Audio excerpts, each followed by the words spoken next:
We'll get to that here in a little bit, but joining me on the show right now is an international model published in Vogue, Cosmo, and Playboy. Also, a social media influencer, a former Donald Trump staunch supporter, and now she has seen the light, and she will be supporting Kamala Harris in November, as I will. Her name is Ana Braga, and she joins us right now on the show. Ana, thank you so much for joining us. How are you?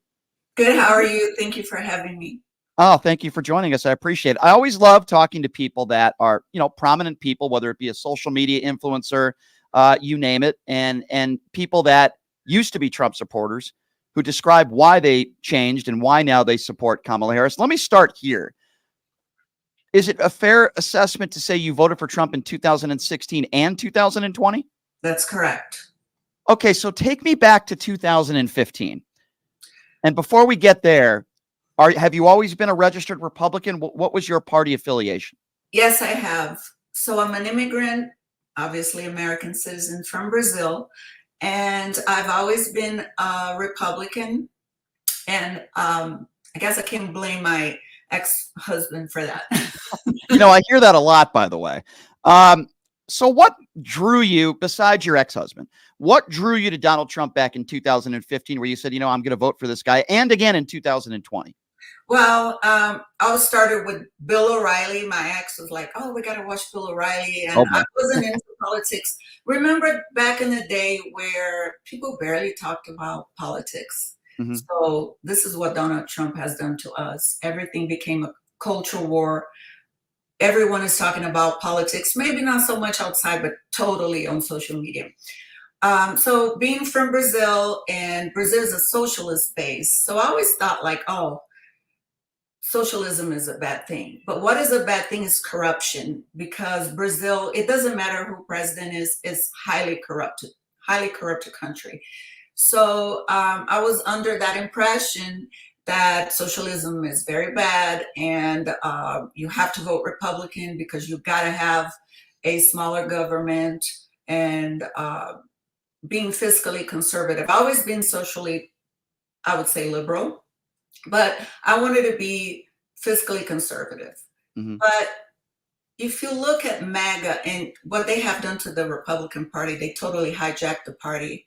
And it's no longer about the economy. It's no longer about smaller government. It's about taking people's rights away, and is about theocracy for them.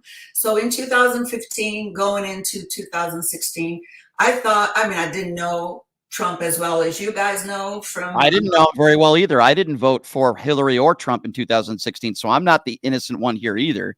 But yeah, go ahead. You're not alone here. I didn't even vote in 2016. And I also wanted to say, like, for the longest time, it's so embarrassing to say I voted for Trump, because I found out that I was being lied to. And a lot of people go like, well, Ana, you're nothing like MAGA. You don't have much in common with them. How were you in it? Well, I started meeting people, and they lied to me. They said, oh, Trump is not like that. We're not like that. These are just a few people. Because I will get attacked a lot. If I post a bikini photo, they'll call me all kind of degrading names. And they'll be, we don't need you in MAGA. You need to cover up, all that kind of stuff. I don't understand that. There's a lot of women that do that same sort of stuff that are MAGA supporters. So if anything, they're hypocrites. That doesn't make any sense to me at all. And isn't that Ana Paulina? I think she was an exotic dancer. I mean, it's okay. They will put up with you and kiss your butt, right, if you bow down to them and say, right, oh, yeah, I used to do this, I used to do that, but I'm going to cover up, family values. It's all a facade. So I would get people attacking me, and a lot of people, because maybe they'd be like, oh, we need her as an influencer for us. Let's just, I don't know if they're lying to me. A lot of them maybe were, but I think they're trying to make excuses for those are Democrat plans. What was the final straw for you, Ana? Because obviously, if you go between 2016 and 2020, at least for me, the attacks on women, the attacks on immigrants, basically attacking minorities, and almost every single person that disagreed with Donald Trump, he would go after. Going into 2020, knowing what you knew about him, you still voted for him, though, in 2020. Tell me why. I still voted, and I remember there's another person, I don't know if it was in your show or somewhere else, that said she was angry because she was attacked by liberals, and although she didn't want to vote for Trump, she still did. Like, I'm not going to say I did it on purpose, but I think there was so much division in the country, and I just voted for him anyways. But Right. the J6, they hit a lot of stuff. Okay, so you're in MAGA, you're like a tunnel vision. You think that the liberals will never accept you because 2020 was like, oh, you're not taking the vaccine, you're gonna die. I hope you die. So there was a lot of anger on both sides. Sure. So you think like they tell you you're never gonna get accepted, and you think you won't because of the attacks in 2020. Everyone was fighting. So I would say that they hit a lot of the videos. And I remember in early 2023 when I finally saw a video from the committee, and I asked one of my close friends, which is Matt, I'm like, "You seen this video?" He's like, "Oh yeah." I'm like, "You never showed me this video. I've never seen this video." "Oh, but Nancy Pelosi put it together." I go, "No, no, no. This is real. It doesn't matter if she put it together. These are people attacking the Capitol, attacking the You're office." talking about January 6th footage. Yeah. Yeah. I'm like, what the hell? I'm in this bubble, in this tunnel. And then you get busy in your daily life. You don't do research. Right. Right. Somewhere else and you see you. So was January 6th, the way they attacked, and Elon and Tucker put those videos of them going in a little tour, which was, Right. yes. Which it wasn't. So do you feel like you and even your ex-husband, would it be fair to use the term maybe brainwashed, watching Fox News, watching Newsmax, listening to the same people reiterate the same lies over and over again? He's out of that kind of stuff too, which Yeah. is good. But Good. yeah, but I would say the Paul Pelosi, how started with the influencers attacking, making fun of him, lying. Oh, he was a prostitute. He was a lover. All lies. And it wasn't just, you're right. And Anna, it wasn't just influencers. It was people like Ted Cruz and Matt Gaetz, Donald Trump Jr. Put out a picture of a hammer and was dressing up as Paul Pelosi for Halloween. This is a man who almost died. He was bludgeoned by a right-wing radical. And you're absolutely right. Yeah, it was. So I started to argue with the MAGA people. I go, look at this, look at this. And so the problem is if you question anything in MAGA, they will dox you, they will attack you, they will try to destroy your character, they'll lie about you. It's a disaster. Yeah. And then the LGBTQ, they said, oh, look at the books that are in classrooms. Those books never made into the classroom. They lied. They lied about Target, saying the tucking swimsuit was for children. Those were for adults. We can talk about that's not the correct venue for those swimsuits, but don't lie to push a narrative. So I just got really pissed off and I laughed, but I kept quiet for a while because I was like, okay, now maybe the liberals are going to start attacking me. But you guys have been, I mean, I don't know if you're a liberal, but liberals and Democrats have been so accepting. What I wanted, because your show's getting big, what I wanted people to know, if you're in MAGA, if you're not a violent person, but you're in MAGA, you want to leave and you're afraid to leave, don't be afraid. Democrats and liberals will accept you, will embrace you. You will have a home and you will have a safe place. Please, you don't have to be there. Women, you don't have to be there. When you go in that booth, you can vote. Your husband will never know. I think you're right about that. I think that a lot of liberals and Democrats, I don't speak for them. I'm a registered independent that certainly leans to the left. I'm very anti-Donald Trump. But I think you're right. And when you look, Anna, at the Democrat National Convention, look at all the Republicans that spoke. By the way, staunch Republicans. Jeff Duncan is a staunch Republican. He spoke at the DNC. I have a lot of respect for him, and the Adam Kinzingers of the world and the Stephanie Grishams of the world, because they're accepting. If you notice, we didn't see any Democrats that were speaking at the RNC. There's a reason for that. So now that you've seen the light, for lack of a better term, and you're voting for Kamala Harris, what would you say to those people out there that call you names, the MAGA supporters out there that maybe, I don't even know if you've received any threats. I hope you haven't. But what would you say to those people? I'm sorry to hear that if you have. The people on the far right that attack you on social media, you have a lot of followers. You have a big following. What would you say to them and those that call you names and second-grade insults? I'll say it's never going to work. I'm not afraid of you, and they know I'm not afraid of them. So you can't stop me. You can't stop anyone for having a voice. This is a free country. So if you don't like it, too bad, so sad. I'm not going anywhere. I'm not going to be quiet. Good. And we're only going to get louder. But look, it's about, my God, Donald Trump got to go away because the Republican Party has to rebuild. All this hate, this anger that MAGA has towards anyone that don't agree with Trump, you can't even question anything. They will come for you. It's a disaster. Yeah. Are you a little worried about November if Donald Trump does lose, which we both hope he does? Are you worried about political violence? Either way, I am. If he loses or wins, yes. Because if he wins, like there's already, you can see it on X, Twitter. They are making threats. We're making a list. We're taking names, and we're going to come after you. Look at the deportation threats. I get threats about being deported all the time just because I no longer want to support Trump. But you see Susan Rice today on I forgot the name of the show. She confirmed what's his name, Stephen Miller said, which Trump says he doesn't know anything about Project 2025. The guy is a lie. Yeah, that's a lie. One of the top advisors and the guy one of the authors for Project 2025, and he said that they will start with what do you call denationalization? Yeah. You're talking about you're nationalized, so there will denationalize you and deport you for being a communist. I'm not a communist, but Trump calls Kamala and her supporters communists. Well, then you should look at Melania Trump. But the bottom line here is that the Stephen Millers of the world, this is what's really scary, Anna, and I think you know this.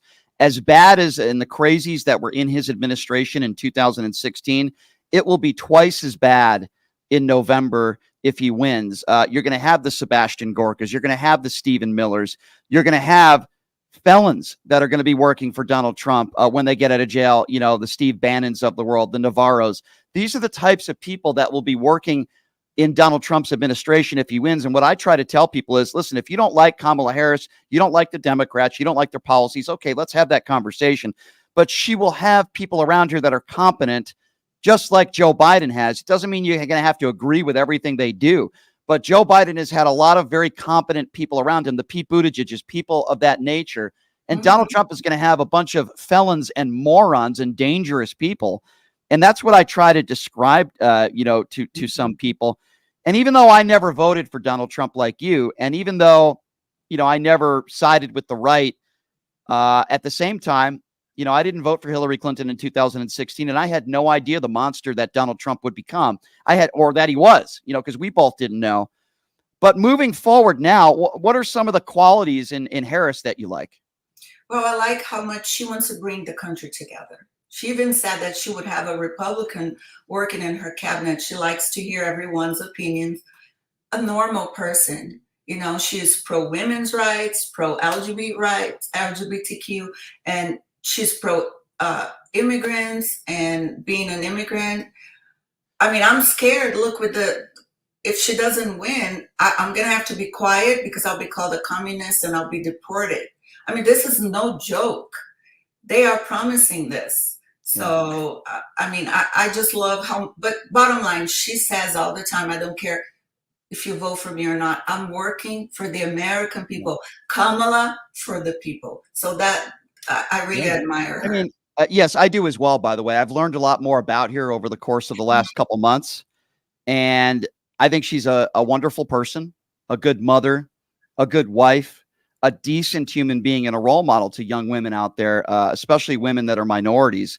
I agree with you. You had Sarah, as I like to call her, Sarah Suckabee Sanders yesterday on a stage before she introduces Donald Trump saying, well, I have kids. They make me humble. Kamala Harris has nothing to make her humble, basically mocking Kamala Harris because she doesn't have kids. J.D. Vance has echoed the same sentiment. As a woman, how do you feel about those on the far right that are mocking people in this country for not having children? Oh, I hate that. It's one of the things that drive me crazy. Kamala, she's a stepmother, so you don't have to give birth to be a mom. I don't have any children. It's my choice not to want to have kids. I have pets. I'm a pet adoption advocate. I have cats and dogs, and those are my children. But to the far right, they think it's a joke. They think that women that don't have children are not accomplished, are not fulfilled, are bitter women. What are you talking about? What do you mean kids make you a happy person? Don't, I mean, if you don't have kids, you're not a happy person. This is absolutely ridiculous. It's a part of the theocracy. It's the thing that the trad wife, you have to have a bunch of kids and be in the kitchen. The man, it's another thing that drove me crazy in MAGA. The man has to lead. Oh, I have to talk to my husband. I have to listen to my husband. Right. The right seems to. It's like this. No, I like the left because the men and the women want to be equal. They're partners. They both bring things. You want to have gender roles, have it at your house. Don't force it on others. You are so right. And that's why there's so much more diversity within the Democrat Party. I wanted to ask you this. Let's talk about J.D. Vance for a moment here. So J.D. Vance has a wife who's Indian, right? Mm-hmm. And Donald Trump has invited a lunatic, openly racist, and just an awful human being in Laura Loomer to the 9/11 ceremonies. She's been around his orbit the last few weeks. Laura Loomer said that if Kamala Harris wins, the White House will smell like curry, which is a horrible racist trope.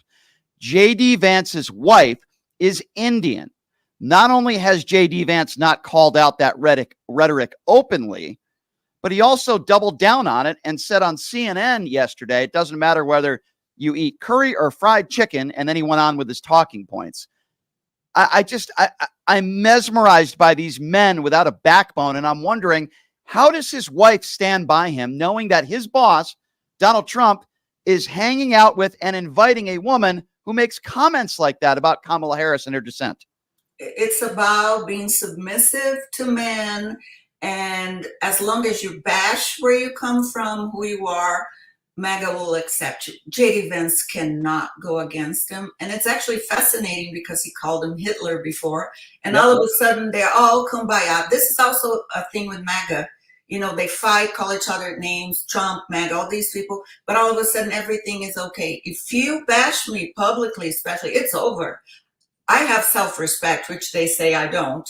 I have if you mess with me publicly, it doesn't matter if you apologize, I'll never take it back. They don't have self-respect, especially the women. I mean, J.D. Vance cannot say anything. He'll be kicked out. Of course. I think his political career is going to be over anyway if they lose in November. Anna, what do you make of these people on social media, other social media influencers? You know, I've seen a bunch of different names, Blonde Patriot and others, where they deck themselves with Trump flags with no clothes underneath, and they just show their pretty face and they're MAGA full and through. What would be your message to some of these women out there that drape themselves in all the Trump gear and I guess, you know, make money off of social media? What would be your message to them? I mean, some of these women are not even real. I don't know the people you were referring to. Some of these women use fake photos to pretend there's something they're not. Mm-hmm. And they go and they bash, oh, but she was in Playboy. Oh, she's this, she's that. They want to put women down, but they are okay. It's for them to be elevated because they are big in the MAGA crowd. So it's all the hypocrisy. My message to them, I don't even know. It's like, enjoy while you can, because if Kamala wins, it's over. Shame on you for selling your soul. I mean, your American fellows, citizens, and these people, they're bullies. You know, they're the only ones that can be pretty, that can be, that can wear a bikini, that can wrap themselves in the flag. It is disgusting. I completely agree. Anna, I'll say this in closing. I'm glad you saw the light. I'm glad you're on the right side of history. I'm also glad you're an outspoken person. And I think it takes a good human being to admit, hey, you know what? I made a mistake. I certainly made one in 2016. I don't deny that. And I appreciate anybody that's willing to admit, hey, you know what? I shouldn't have voted this way.